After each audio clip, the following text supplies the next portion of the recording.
प्रिय बच्चे, सबसे पहले मेरे इस छोटे से चैनल को ज़रूर सब्सक्राइब कर लो, जिससे मेरे हर एक संदेश तुम तक पहुंचते रहें। मेरे प्रिय बच्चे, मैं तुम्हारा पिता हूँ और तुम मेरी भोली भाली संतान हो, जो कि मुझे अत्यंत प्रिय है, जिसे मैं हंसते खेलते यह सुंदर जीवन व्यतीत करते हुए देखना चाहता हूँ। मेरे प्रिय बच्चे, हर किसी के जीवन में सुख एवं दुख धूप और छाँव की तरह आते जाते रहते हैं।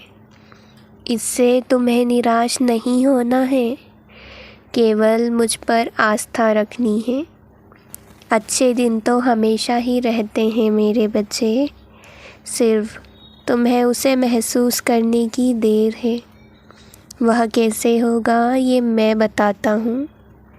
जो कुछ जीवन में घटित हो रहा है उसे सकारात्मक रूप से लेना शुरू कर दो। कुछ बुरा भी हो तो यह सोचो कि इसमें भी मेरे पिताश्री ने मेरे लिए कुछ अच्छा ही सोचा होगा। कुछ तुमसे छीन जाए तो यह विचार करो मेरे बच्चे कि पिताश्री मुझे इससे बेहतर देना चाहते हैं। तुम किसी घटना के होने का इंतज़ार कर रहे हो और मेरे बच्चे तुम्हें लग रहा है कि ये इसके घटित होने का सही समय है, परंतु वह घटना तब घटित नहीं हो रही, तो समझ जाना तुम्हारे पिता ने कोई और समय निश्चित कर रखा है।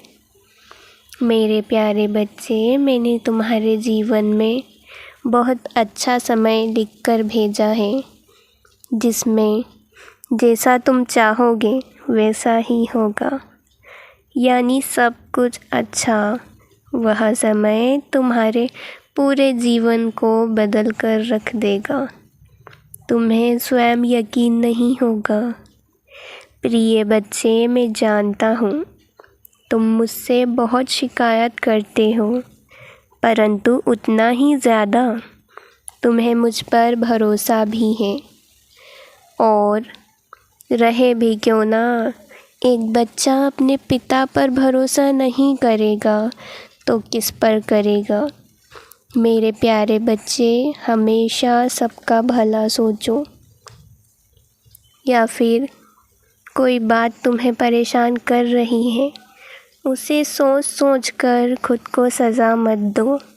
मेरे बच्चे, चलो अब मन को शांत कर लो और अपने पिता के लिए एक प्यारा सा कमेंट कर दो। अब मेरे प्रिय बच्चे, अपने पिता की बात ध्यान से सुनो।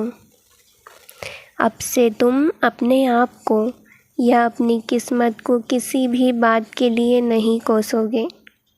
हर विषय में यह मानोगे कि जो कुछ हो रहा है वह पिताश्री की देख रेख में हो रहा है, और मन में यह भाव रखोगे कि सब कुछ दिनों दिन सही हो रहा है। ईश्वर की दया से हर काम संभव हो रहा है, और जितना तुमने नहीं सोचा था उससे भी अच्छा हो रहा है। समझ गए ना मेरे बच्चे? यह इसलिए करना है क्योंकि यह बात बिल्कुल सच है मेरे बच्चे, कि जैसा हम सोचते हैं उसका असर हमारे जीवन पर पड़ता है। इसलिए हमेशा अच्छा सोचो, क्योंकि चिंता करने से क्या सब कुछ सही हो जाएगा? यदि होता तो तुम चिंता ही करो। अब मैं इससे पहले कि तुमसे नाराज़ हो जाऊं, मेरी बात अपने मस्तिष्क में उतार लो। हमेशा सकारात्मक रहना है, अच्छा अच्छा विचार करना है और अपने पिता पर पूर्ण रूप से भरोसा करना है। बाकी सब मुझ पर छोड़ दो। मेरा आशीर्वाद सदैव तुम्हारे साथ है।